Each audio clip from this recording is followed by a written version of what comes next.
about them Cowboys. It's the Cowboys Squad, sponsored by Game Time. Everything Dallas Cowboys every week. Covering all the big hits and game-changing plays from America's team, the way only the Locked On Podcast Network can. Get ready and squad up. It's the Cowboys Squad Show, starting now. Well, Cowboys OTAs have resumed, and so have we, as the Cowboys Squad Show continues. That is the co-host of the daily Locked On Cowboys podcast, Marcus Mosher, who is crushing it every day with Landon McCool. And next to him, along is my co-host for the in-season Cowboys postcast, former Cowboys coach, Glenn Stretch Smith. Gentlemen, good morning. The Cowboys have resumed their OTAs today. The media will be allowed to watch again for a little bit at the Star. Coach, I want to start with you. I know we've talked a little bit about this, and there's not a lot there, but in this phase 2, is there anything maybe different that you look for, if anything, in the second wave of OTA practices? You're going to go out and throw on the field and throw adjustments and put stuff on these young guys that you've given them probably now twice mentally. And you're going to try to do it in a fast fashion, which means, okay, to start practice, we're on the defensive side. We got the 5 trash cans out there. We're going to break the huddle with some guy with the skill guys and the quarterback.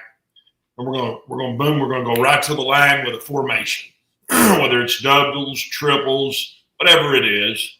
And then we're going to have given the call defensively, and then we're going to run them some sort of a motion that they've shown on a card to the offensive guys, and we're going to see how quickly guys can adjust, how we can get the calls out, how we can do and perform without making any mental mistakes here, what we've given them mentally in the meeting. We're going to do the same thing on the offensive side.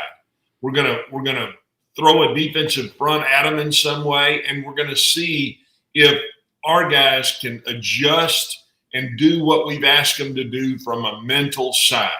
Again, if the goal here is to get to Oxnard and make sure we're all on the same page mentally so that we can start to implement not just the basics of what we're wanting to do. We can start to implement exactly any adjustments that we want to make, any in-season adjustments, things that we want to throw at them, and we want to see if they can get the information into and erase what maybe they had in college, and basically learn a new language and be fluent in that language in a very fast fashion. Yeah, Coach nailed it. It's how quickly can you take what you saw in your meetings in the film room and apply it when you're out on the field, and which guys do you have to tell 2, 3, 4 times in a row to do something, or do the guys just pick it up quickly? It's all about how quickly you can learn.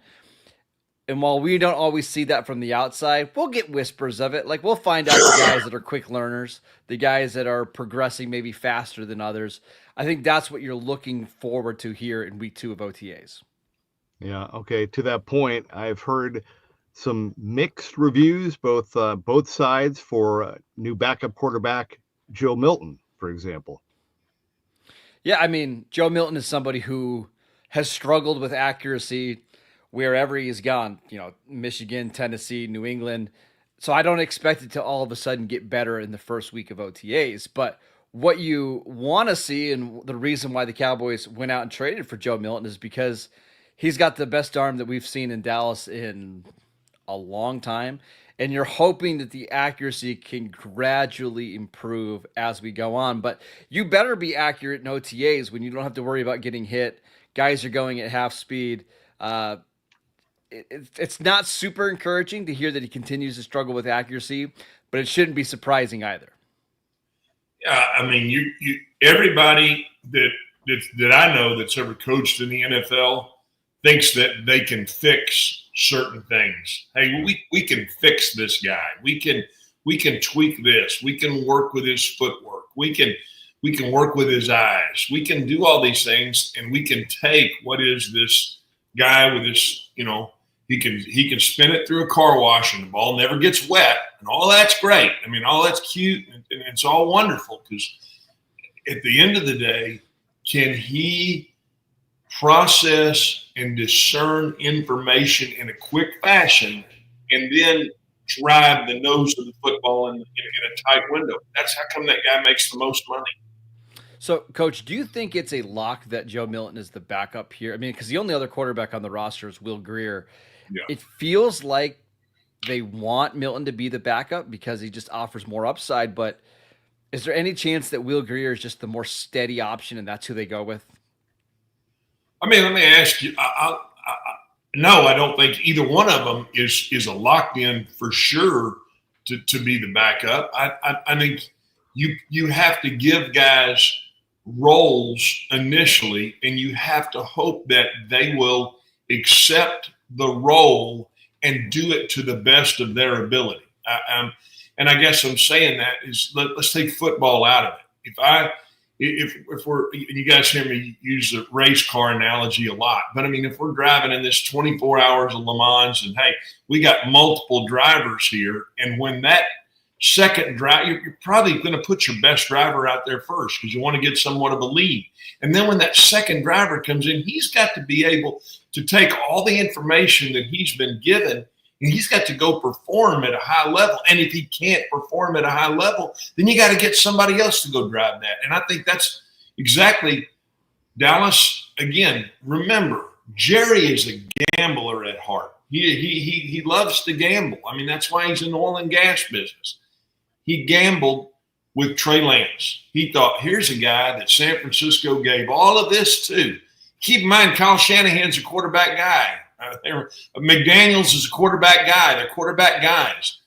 And they couldn't fix Trey Lance coming out of North Dakota State School of the Mines, Bemidji, whatever it was up there. And they couldn't get him ready in a fast fashion to go drive this incredibly fast sports car that's called being a quarterback in the NFL. And so they gambled and said, hey, why do you think they gambled? Because somebody told Jerry, we can fix him. We can fix this guy. We can bring him in here, and he had all this talent in North Dakota. We can fix him. He couldn't do it. But that doesn't mean Jerry wouldn't gamble again. So now here's this guy with this big arm out of Tennessee. He's got some upside. He showed you. He flashed at you something when he played as a starter in New England. When he had, when he had that opportunity to start, and they said, Jerry, we can fix it. And he takes another gamble, and that's really where you're at. Do I think he's locked in, though, Marcus? No, I don't think he's locked in two at all. I think you could see multiple things happen. So, again, that's why you go to training camp. That's why you have OTAs. They're trying to put all this information into him, and they're seeing how he's reacting. We're seeing how he is going through this. And guess what? Hey, Dak, put him under your wing and see if you can help bring him along. I just wonder how long the leash is going to be there. Like, are we going to see Joe Milton in basically all of the preseason? Like, is he going to be the only quarterback to get snaps in the preseason? Or are they going to try to bring in somebody else? Are they going to try to trade for another veteran like Joe Flacco or Kenny Pickett? Because the Browns have 17 quarterbacks. I would think that the backup quarterback spot would be a priority for this team, considering how many injuries Dak has had over the last 5 years. But I think they want Joe Milton to win that job. I just wonder how good or how bad does he have to look for them to make a decision there. I think I'd like to know who championed going out and trading for Joe Milton. Like, was that a Schottenheimer decision? Was that something that somebody else in the building wanted? Was that one of their scouts that loved Joe? And I kind of lean against that, Marcus, because I don't think they have that much, cachet to get it done. Now, might that scout be talking to one of the coaches on the staff who then went in and championed? Do you see what I'm saying? Or it's Will McClay. Maybe Will McClay just very well could be Will McClay. Correct. Yeah. It very well could have been Will McClay. But whatever the scenario is, I'd like to know, because then that kind of determines kind of the patient level. And guess what? If you championed going to get him, you don't want to be wrong, because if you're wrong, you lose your voice in the meeting room. So you don't want to be wrong. And to Jerry's fault, that gets Jerry sometimes. He doesn't want to be wrong, right? He doesn't want to take the barrage from you guys when he has to go out there, and you can tell him, what did you see in this guy that didn't work? I mean, it's let's use the baseball analogy. I mean, we're watching the Rangers. They can't beat anybody. And you're telling me you just let Lowe, who was last year's first baseman, just basically walk out of here? I would be peppering Chris Young with questions. What the hell were you looking at to let this guy – you can't hit it. You can't hit a bull ass with a bass fiddle right now, and you let this guy walk out of the building. So it's one of those things where – and I'm giving you that analogy because, we're talking about real people here with, that you and I don't want to be wrong, and certainly they don't want to be wrong with a barrage of questions from a media group. My guess, just to kind of tie a bow on this, my guess is this was a front office decision, because they probably look at Joe Milton. They hardly gave up anything to go get him. And they thought, hey, he's got 3 years left on his rookie deal. This is why we're paying these coaches all this money. You guys figured out a way to make Joe Milton a viable backup quarterback. And maybe they just looked at Milton compared to the other quarterbacks that were going to be available, let's say like middle of day 3, Quinn Ewers, Curtis Rourke, and they just felt like this guy has a lot more talent than the options that they had. I don't know if this is Brian Schottenheimer's first choice, because if that gets injured, I would think that Schottenheimer would want, let's say, a safer quarterback, maybe somebody that can run the offense, do their job, not turn the ball over a little bit, not be so high variance. But that's Joe Milton. Joe Milton is going to give you some splash plays, and then he's going to have some plays where you're just shaking your head wondering what was he thinking. If I had to guess, I would assume this is a front office looking at it like, hey, this is a cheap option. We hardly paid anything to get him. We're hopeful that our coaching staff that we're paying a bunch of money can turn him into a good player. Well, we know what Cooper Rush is, right? We've seen it multiple times, so we know what he is. I mean, my question would be, what do you think it would have taken? What did they give up for Milton? A 4? Not even. It was like a pick swap. It was like they gave up a 5th and they got a 7th back. Okay, well, I'll ask you this. Do you think Tennessee would have taken that same option for Will Levis? No. Probably. I don't know if that – they basically gave up nothing. A 5th to 7th is not a lot. Maybe. Yeah.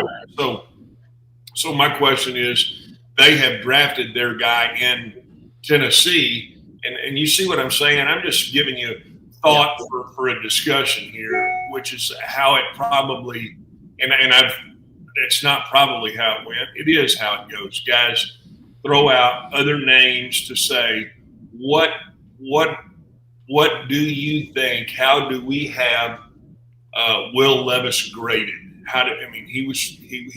He'd throw it to the other team before you could say who crapped there. So we'll say, okay, which of these guys do you think has a bigger upside? I'll go back to what you just said. You got to put a guy in a game, because guess what? When the season starts, that goes down. They're not gonna call the games off for a few weeks till you get in the quarterback. Got to put somebody in the game. And so who are you going to feel comfortable with in that situation? And I think you saw Mike McCarthy had an unbelievable comfort level. with Cooper Rush. Now we've had a change of head coaches. So, hey, let's look at somebody else in that 2 position. I wouldn't be surprised, really quick. I wouldn't be surprised if Milton struggles. They go out and get a veteran. You can get, I don't want to say good veteran quarterbacks, but viable options, in late August, September. I mean, someone like Joe Flacco was available last year, for most of the season. You can get somebody like that, but I think they would prefer Milton getting all the training camp reps, all the preseason reps. And I think he's going to have to show the Cowboys coaching staff that he can't do it before they go out and get a veteran. And think about that too. I mean, this is forever. When I was with the Cowboys, I mean, we had an extremely veteran staff, and you had Ernie Zampese, who wanted to take about 0 time with some kid coming out of college as a 2. He just didn't want to do it. So we always had Wade Wilson.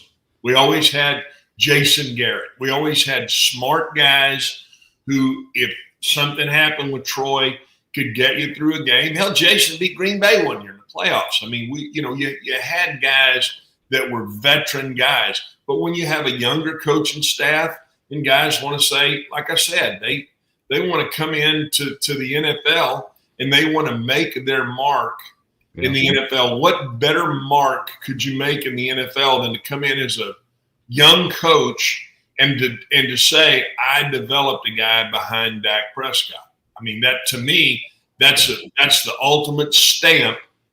Now that quarterback coach in a year is a coordinator.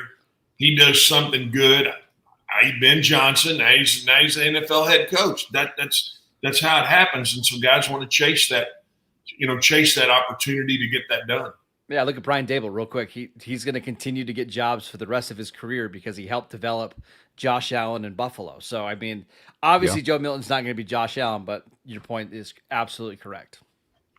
It was great insight, Coach. Both analogies, the race car, the bull, the fiddle. I mean, that was outstanding. What a great way to start the show.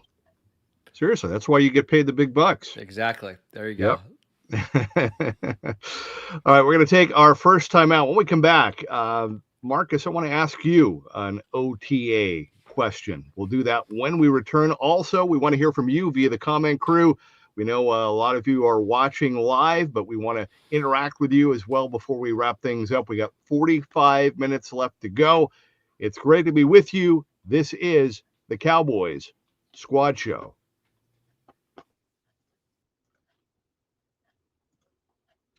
All right. Well, as you know, the NBA playoffs are really, really in full swing right now. And every night as we get closer to the finals, delivers highlight-worthy performances, major momentum shifts, and can't-miss moments. Whether it's a game-winning shot, a blowout, or a breakout player, there has never been a better time to get in on the action. FanDuel makes it easy to stay in the game before tip-off and live. With player props, performance trends, and same-game parlays, fans have more ways than ever to play smart and win big. Now, a couple things you can do and to really get involved. If you know which players are showing up in the biggest moments, you can track their trends, and that can really help you with your next bet. Or you can combine live prop bets mid-game based on how the action unfolds. It's really cool. And I mean, again, how would $200 in bonus bets add to the excitement if your first $5 bet hits, right? So if you're new to FanDuel, okay, this is the perfect time to sign up. Head to FanDuel.com. It's really easy. Place your first $5 bet. If it wins, you'll get $200 in bonus bets. So make every moment more with FanDuel, official sports betting partner of the NBA. Okay, welcome back to the Cowboys Squad Show. The coach, Glenn Stretch Smith, and Marcus Mosher, co-host of the daily Locked On Cowboys podcast.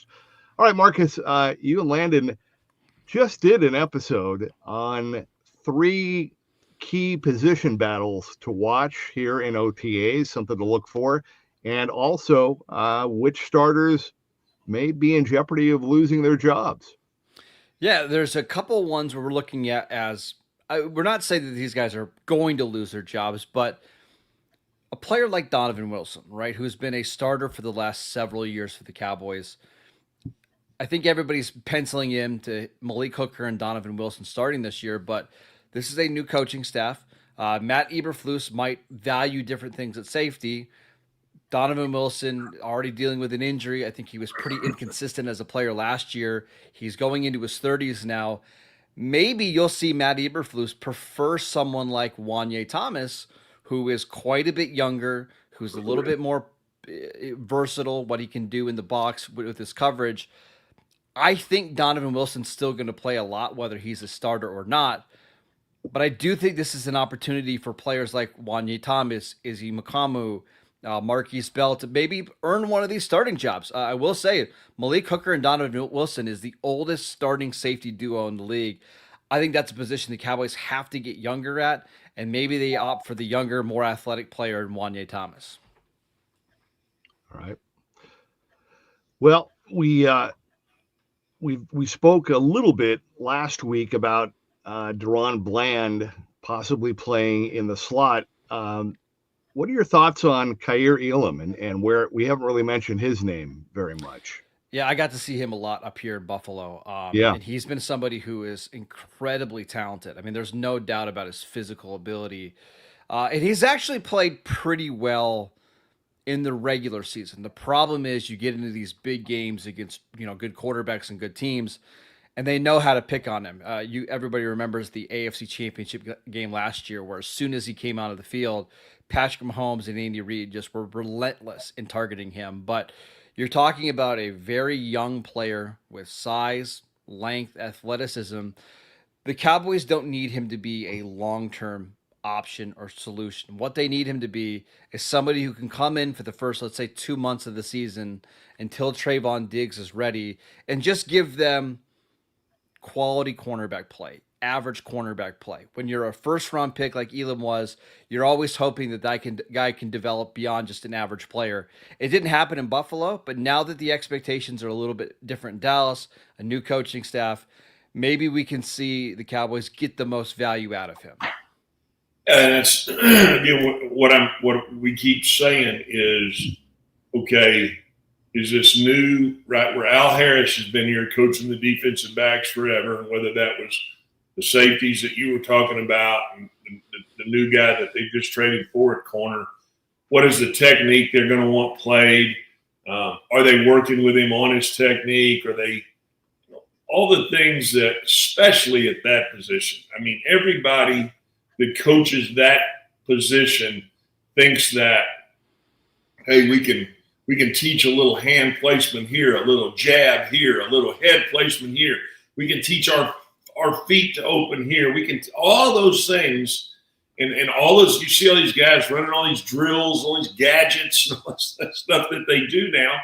They all think, and there's nothing wrong with that. They believe they can make a guy a better player than he is. But like you said, at the end of the day, if you go in on Monday and you're going to play the Cowboys, and let's just say they're going to play Elam in a nickel situation, and you flip up the depth chart, and that was my job. Okay, it was my job to give the scouting report to the offensive meetings going on, and we flashed the Cowboys up there. Hey, here's what they look like in the secondary. They got two guys that eat at Luby's every night. They're damn old as hell, and they got a guy in the slot that we don't think is very good. We're going to go at this guy right here, and you know what else we're going to do? We're going to see if these old guys and these two old safeties can run. And that's how you go at it. So that's how a guy tends to get picked on, because guess what? We know that going into the game, if I'm giving the scouting report, I know that Bland's going to gamble, and we don't want to go at him very often because he may get that pick and get us in a bad situation, and we know Diggs is the same way. So who are we going to pick on? We're going to pick on these two old safeties. We're going to pick on this nickel guy. So I do want to point out with Kaiir Elam, he's had some struggles in coverage, but I think one of the reasons why the Cowboys went out and targeted him in a trade is he's actually really good in run support, and he is not afraid to stick his nose in there and make some tackles. And I think that's one of the things that Matt Eberflus has really preached is, hey, it's a team defense when it comes to stopping the run. We need everybody. And over the last couple of years, there's been too many times where teams attacked the edges of the Cowboys because they knew Trayvon Diggs wasn't always that interested in tackling. And I think while Kaiir Elam needs to get better in coverage, I do think he can have some value in run support, helping that part of the game as he gets used to this defense. So I will say there is a lot of inconsistencies to his game. That's not one of them. Well, I think that's what you have. I mean, that's what you have in both safeties. I mean, both the safeties have come down and knocked the crap out of you too. I think that's why there's some value with them. I mean, they're limited from a coverage standpoint, but I mean, both the Cowboys safeties will knock your yang off from a downhill run perspective. Yeah, and last thing on Kaiir Elam before we move on, he just turned 24 years old, and I know that's not an excuse for maybe how he's played in previous years, but this isn't like somebody who's 27, 28, who's played a bunch of football. Like, he's played only like 1,100 snaps in the NFL. I think you're hoping that he's going to continue to improve and become a professional and just get better. This is probably the best we'll see him in Dallas in 2025, but I am a little bit optimistic that he can turn into a average NFL corner. Again, that's all the Cowboys need. It's just an average player there until the rest of their secondary gets healthy. Once Savon Ravel, once Trayvon Diggs, once Josh Butler, Kalen Carson all get back. He's kind of been that over the first 3 years of his career. If he does that in Dallas, it'll be a fine trade. All right, so yeah, I'm like that, like you, a 24-year-old guy that played in the SEC. You want to see him. You want to see him continue to show that he can grow a little bit, and we'll see if that's something he has. He can do. All right. So let me ask you this: we had some fun Monday night. We were talking about the Jalen Ramsey rumors kind of heating up again. He recently bought a nice new home in the DFW area, although probably far, as Coach and Landon pointed out. So that doesn't mean anything. But we talked about another rumor, former Chief and Dolphin vet Kendall Fuller, and then there's another list that I came across of 5 other corners that might be available: Asante Samuel Jr., Jaquan McMillan, Jair Alexander, Stephon Gilmore, and Terrell Smith. I guess my question is, do you think there's still a possibility that the Cowboys could bring somebody else in, or do you think we're going to see them kind of go with what they have right now, and that would be kind of like last case scenario? I'll even mention another name, Rasul Douglas, who played with Kaiir Elam in Buffalo. He's another one of these really tall, long corners. I do think the Cowboys could sign a cornerback, but I don't know if it makes sense to do it right now. I think they want to give some of these young kids as many reps as possible during OTAs and mini camps. And when they go off and they break for the summer, maybe that's when they reevaluate and they say, hey, we need Stephon Gilmore or we need Douglas to come in because these young cats just aren't ready to go. But I don't anticipate a move happening like over the next couple of weeks. I think this is going to be as we get closer to training camp and as we get closer to Oxnard.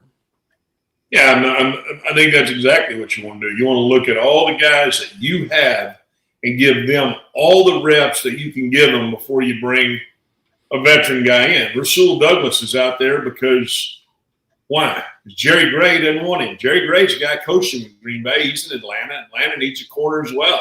That's the first thing you say is why, if he's worth a look, why does Atlanta not have him in camp?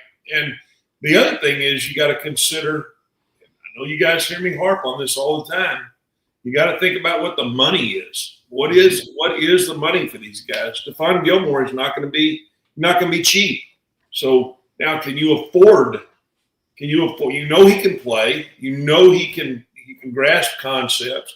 You know he understands routes, recognition of what to do.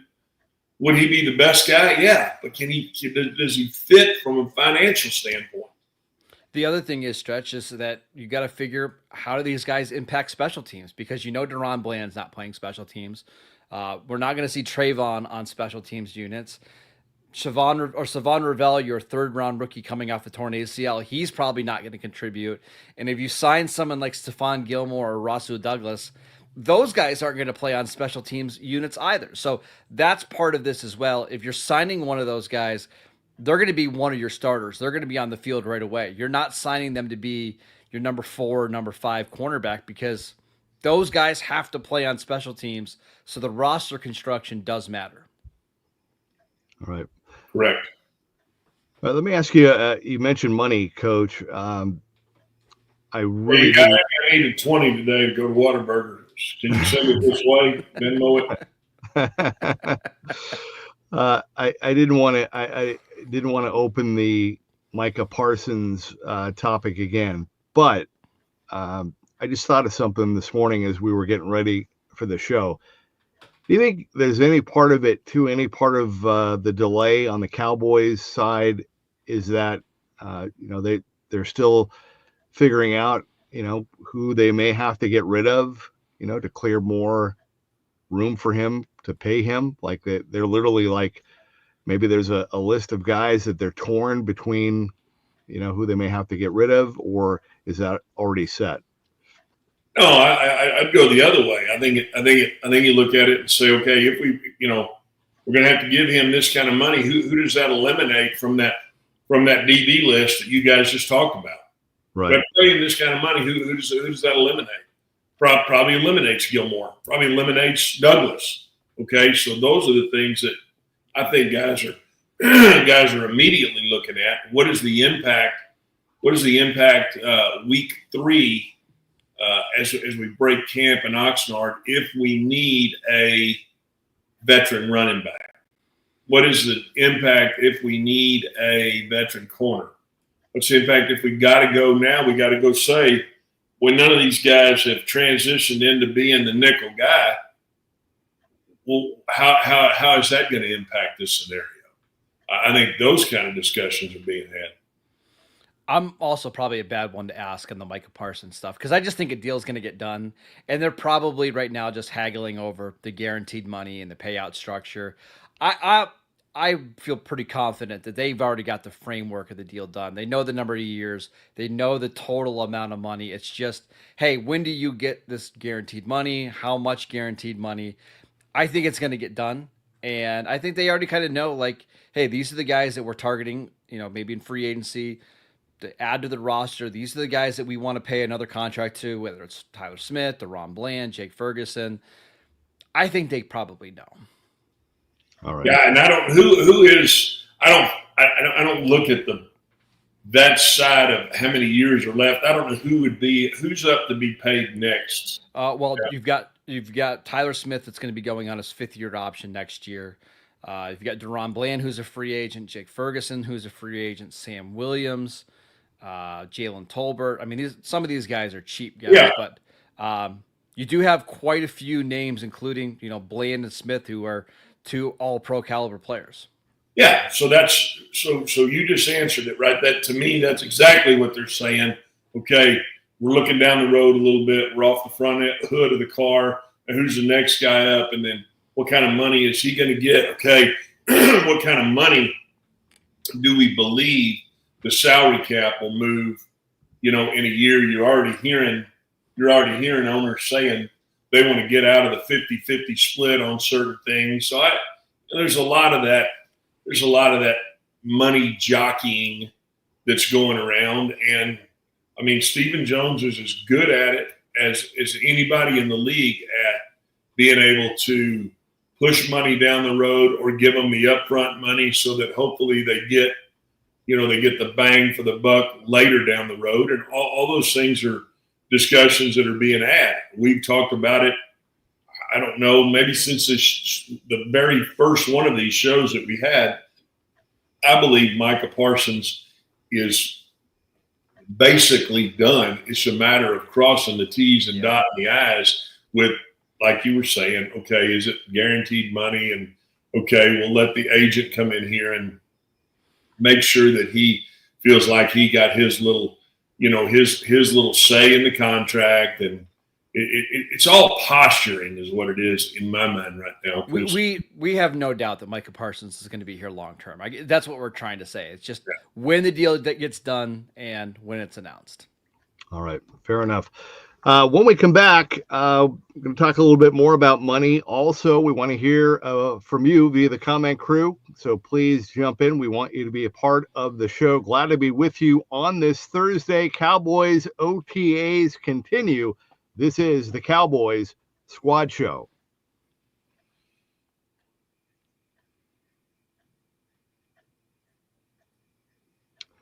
All right, welcome back to the Cowboys Squad Show. Marcus Mosher and the coach, Glenn Stretch Smith. We had a lot of fun on Monday. Coach Marcus, you weren't here, but Landon was. We had a lot of fun with our impromptu quarterback rankings. And Marcus. Oh, you didn't have any fun. You rode the damn fence the whole time. Never had any fun. You wouldn't make a decision and make a call on anything. Bull crap. Fun. I did. But Marcus, you were fired up. You jumped in there. Well, I just like quarterback rankings and how upset everybody gets. So that's basically what it is. And I like to hold people's feet to their fire to see how much do they really believe that their guy is a top 10 quarterback or top 12 quarterback. So that's all. Okay. All right. So I full disclosure, I did not get to see the episode when you broke it down. What was your final where did things shake out at the end of that episode? So I am firmly in the camp that Dak is not in the Joe Burrow, Josh Allen, Lamar Jackson tier of quarterbacks. Like I'm not one of these delusional Cowboy fans that thinks that's the case, right? So let's put that aside. But I also understand that a lot of the quarterbacks that were being ranked ahead of him, like Trevor Lawrence, Tua, Kyler Murray, Justin Herbert. I know it's got more talent, but the main knock that PFF had with Dak is that there's a lack of postseason success, which is true. Like he needs to be better in the postseason. There's no doubt about that. But those quarterbacks I just named, Kyler Murray, Tua, Trevor Lawrence, Justin Herbert, they have a combined one playoff win. All of those guys need to be better in the postseason as well. And when you stack up Dak's resume compared to those guys, it's not even close. So I think if I had to put Dak in a spot, I think he's like in that 12-ish range, like give or take a couple spots. Maybe you can put him, ahead of some guys like Jared Goff, and now he's a top 10 quarterback. But I think he's pretty clearly outside of the top 6, but I don't think he's lower than 14 or so. I agree with that. You can send me your Zelle. I'll send you the 20 that Jeff's going to send me for a Whataburger. I'll just push it right out the door because you're correct. I mean, I think that's about where he is. And if you go all the way back to his college time, I mean, this is a guy who had, if I'm not mistaken, Mississippi State, excuse me, his senior year, he had them one in the country. They were number one. Yep. They promptly lose 3 of the last 4 games his senior year. Now, is he the same guy as then? No, he's not. The one thing that I always go back to, though, for me, is other than maybe Ernie Zampese, Barry Switzer, Hudson Houck, not many coaches I respected more than Wade Wilson. And Wade Wilson was the one who single-handedly went to Starkville. He's the one that, called Jason and said, hey, this is the guy that I think can really have an opportunity here. And so Wade Wilson, God rest his soul, he saw something in him. And to me, there was no more cerebral football guy that I've ever been around than Wade Wilson. I mean, Wade Wilson could flat freaking, number one, he was smart as crap from a football acumen standpoint. I mean, it's unbelievable how sharp he was. And if he gave him, excuse me, a stamp of approval, then I'm on board with that. I don't even, that's all you need to tell me. But I also know that when I look at the quarterback, you're judged on what you win when you get into the dance. And so if you win those games, I mean, I'm sure you guys have seen it 100 times when Steve Young finally was able to win the Super Bowl, and it felt like taking the weight of the world off of it. When you can finally do that, then to me that's the real gold standard. And that's why, I have so much respect for Troy Aikman and what he did and how he did it. And is it unfair to compare Troy to Dak? It probably is. But that's my point of reference is Wade Wilson and Troy Aikman. So I will also say one of the knocks that PFF had on Dak is that they said he needs a lot of talent around him to win, which again, I don't necessarily disagree. I don't think he's Lamar Jackson who can, as a one-man band in offense and can make that unit fantastic himself, or Josh Allen where he can, single-handedly win these games by himself.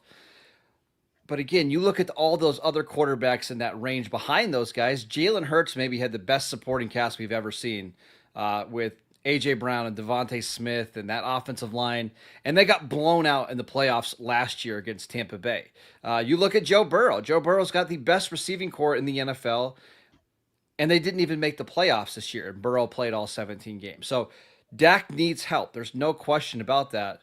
But so does every other quarterback in the league outside of a couple guys. So I understand that. I think the Cowboys have done a better job this year of putting the right talent around Dak. But now it's up to Dak to play well. Yeah, 100%. He's gotten his money. He's got the players around him. The argument in my mind about where he is and if he's worth his the money and all that stuff. I don't even want to get into that again, but the question will be answered, and he will be the one answering. Not Pro Football Focus, not Stretch, some guy who's hanging out in Aledo, Texas, and it won't be me watching the film, and you'll answer the question. Yeah, and we'll know. Like we'll know this year, kind of where Dak is at this point of his career. If he's unable to stay healthy, and it's the 4th year of 6 that he misses a significant amount of time, I think we'll have some major concerns. But if he goes out there and plays really well and he leads this Cowboys team to the playoffs and they win a postseason game or two, I think that's going to quiet a lot of the doubters. Yeah, and I would think also, obviously, with the injuries that he has sustained over the last few years, he's had a lot of time to think to himself and kind of reflect. And I don't think he needs any motivation at all coming into this season. I think. Like Coach said, the money, the target, I mean, it's all right there. And now it's about getting on the field and getting it done. And he knows those questions are going to come, and they will continue to come all the way until, the Super Bowl ends. So we will see. Yeah. I got news for you. This fan base, they'll let you know. They will flat let you know. I got a couple comments.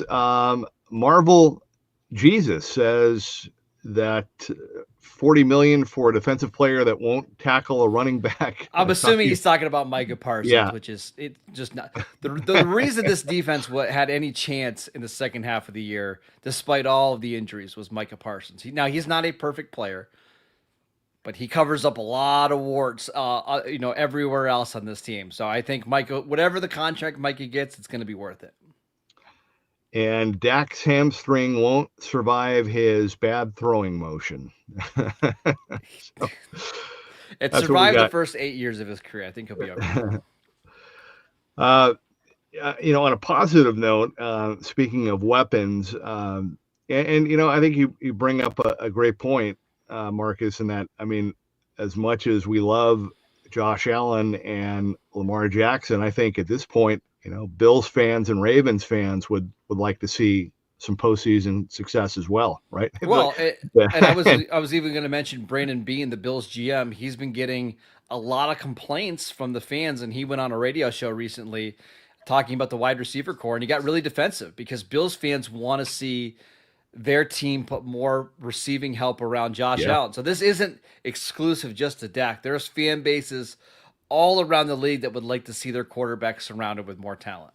Yeah, no doubt. Well, with that said, we talked about Joe Milton a little bit, but apparently the praise is pretty good so far. I know it's only a couple weeks, but for new addition, George Pickens seems to be handling everything well, picking up on everything well. I know it's early, but so far so good. Yeah, and I'll just say, as someone who's gotten to see him here in Latrobe at some of the training camp practices, this is where George Pickens shines. Like, he is one of the most naturally talented receivers you'll ever see. He is so gifted for what he can do when the ball is in the air. So OTAs are where he's always shined. It's what I want to see, and we won't see it till we get into the season, is how is he reacting on 3rd and 8 when the ball doesn't go his way and the Cowboys are punting? What is it like when CeeDee Lamb has 9 catches for 110 yards and Pickens has 2 for 12? That's where I want to see some of the maturity and growth from Pickens. 2 for 12, and they were both hitches. Exactly. Yeah, you're right. I mean, all of it is good right now. We'll see how it goes when they lose a few games.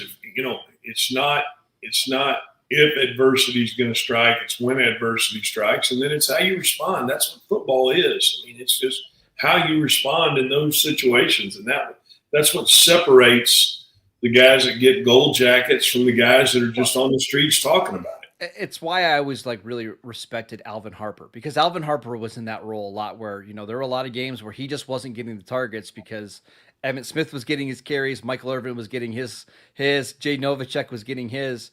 But when you needed a big play in a big moment, Alvin was ready. And that's the job of a number 2 receiver.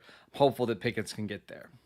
And what was the first thing he did when he was able to get out of his contract? Go to Tampa and get the big money. That's part of it. And then and then they just they just move on. I mean, it's the same way with Larry Brown and what he did. And yeah, you got to have those guys who are understanding that they're there as team players, and hopefully, that's what you have. And that's what you can see from a maturation standpoint from Pickens. Hopefully he understands that and knows that if I go out here and this, I help this team win and this team wins, and I'll be able to get my payday, because that is what it's about. You only have so much time in the NFL. You only have so many earning years. And I used to laugh all the time. It's the same thing you were just talking about. Jalen Ramsey, because he lives in Fort Worth, do you think he's going to give the Cowboys a hometown discount because he bought a house over on University Drive in Fort Worth? Hell no. Hell no. It's a nice place to live, that's all. Yeah, it is actually. But yeah, you're right, 100%. All right, we're going to take our final timeout. When we come back, some final comments. Marcus, I want to ask you a little bit more about the OTAs, which resumed today.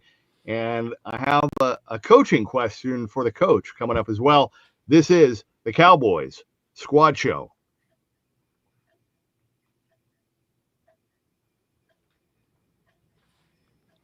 Welcome back to the Cowboys Squad Show. Marcus Mosher and the coach, Glenn Stretch Smith. All right, Marcus, wait, hold on. I have one more comment. Got somebody that jumped in. Joshua says, Dak finally has weapons, including the running back and the passing game. MVP is incoming. Well, that's good. That's positive. Let's hope so. Yeah, right. Let's hope so for sure.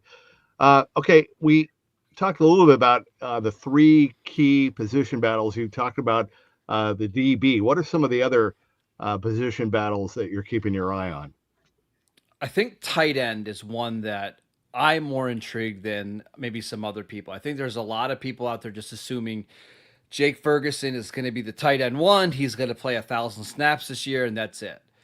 I'm not so sure. I don't think Jake Ferguson, he had a pretty bad year last year.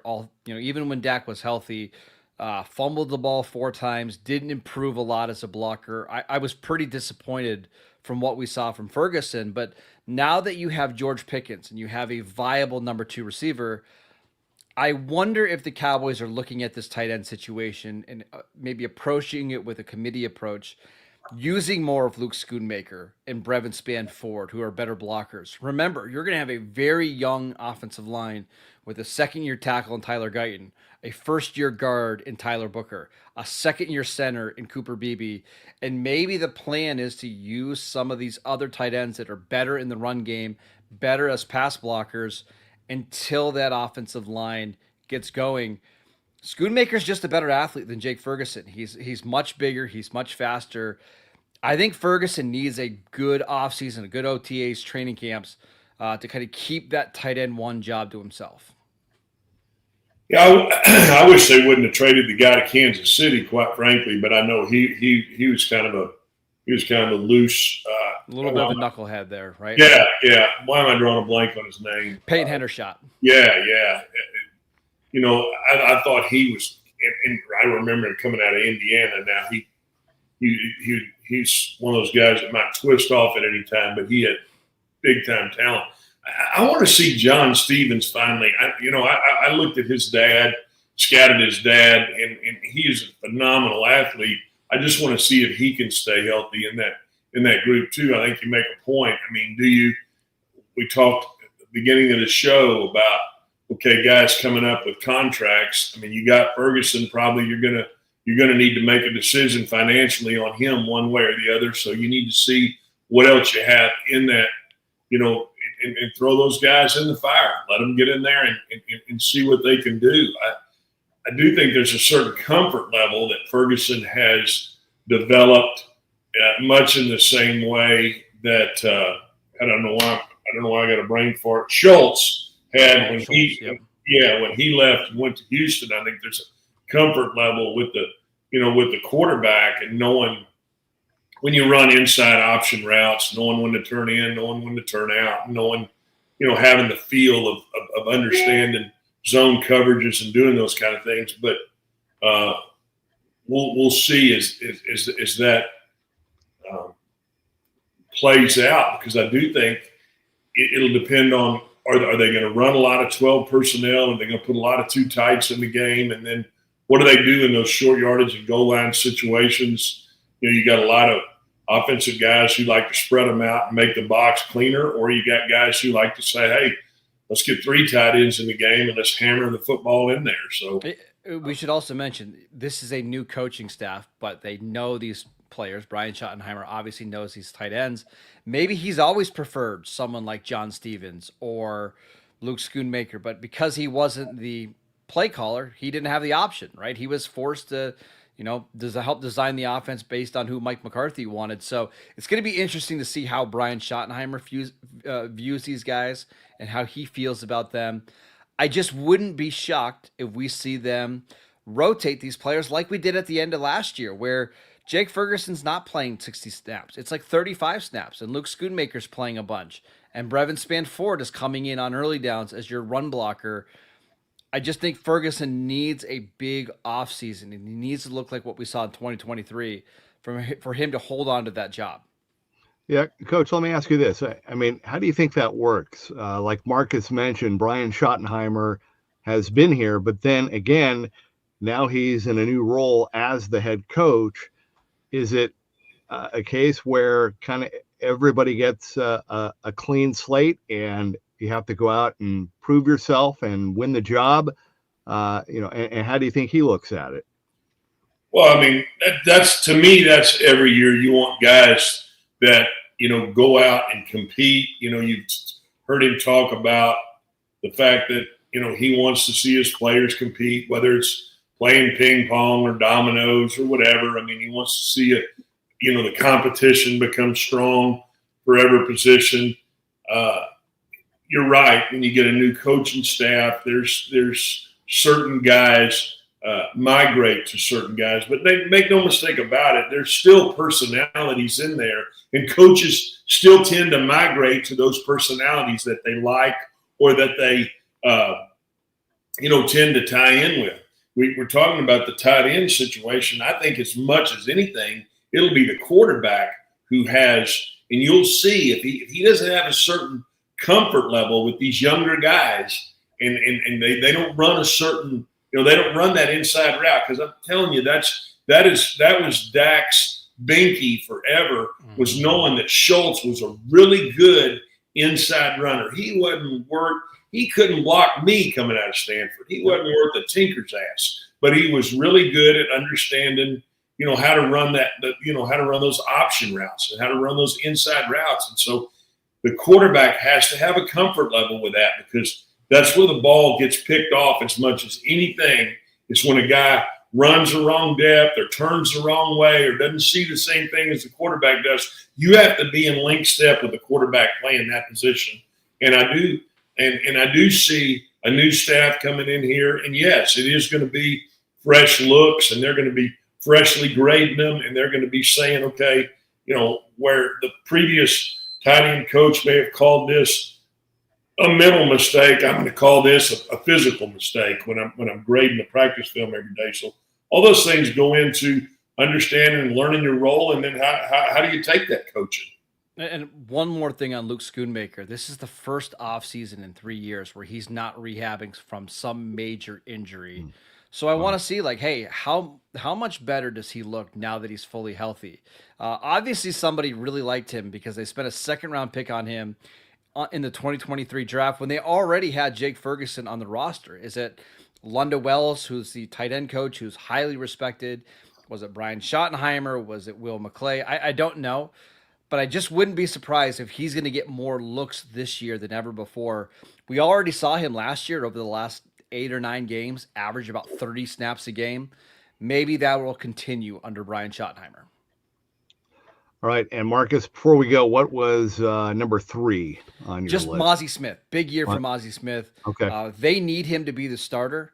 But I think they're going to be comparing Mozzie Smith to every other veteran defensive tackle that's out on the market. And if they feel like they can go out and get someone that can come in and do a better job of stopping the run, I wouldn't be surprised if they do that. I know this is year 3 for Mozzie, and this is time for him to step up. But I don't think the Cowboys are going to be necessarily attached to him starting just because they spent a first-round pick on him anymore. One guy that looked really good early, like really jacked up and in great shape, is Solomon Thomas, who came over from the Jets. And it kind of seems like that D line, there's some spots and some positions and some guys that maybe, would still like to get paid a little bit before they retire. So that seems to me like we could see some good competition there. Yeah, if you haven't seen the picture of Solomon Thomas, he looks so incredibly built and jacked.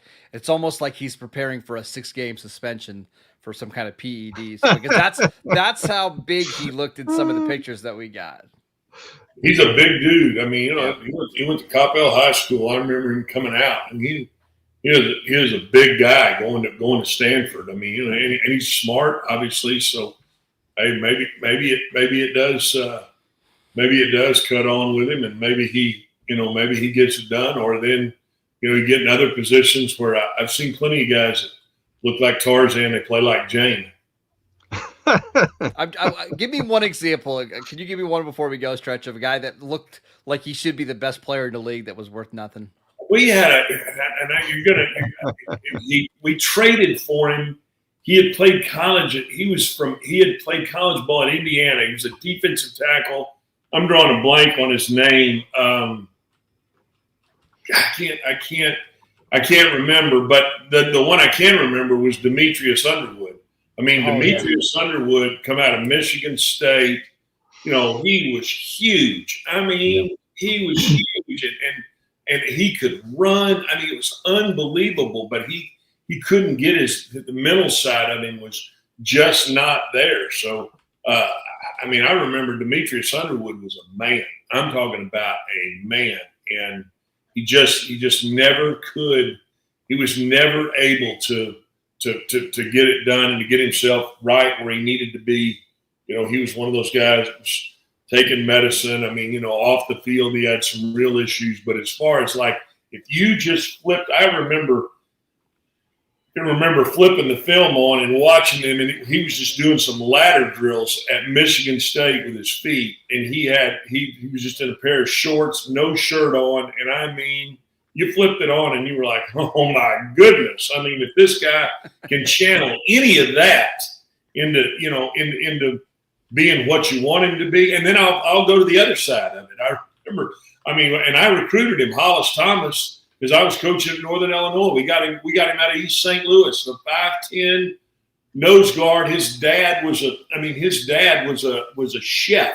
I mean, I can remember he would sit down and eat pastries like it was going out of style. And he had one of the worst bodies you'd ever seen. But I remember asking Larry Allen, I said, Larry, who's the toughest guy for you to play? He said, without question, Hollis Thomas. I mean, think about Vince Wilfork. I mean, you think Vince Wilfork was a picture of, you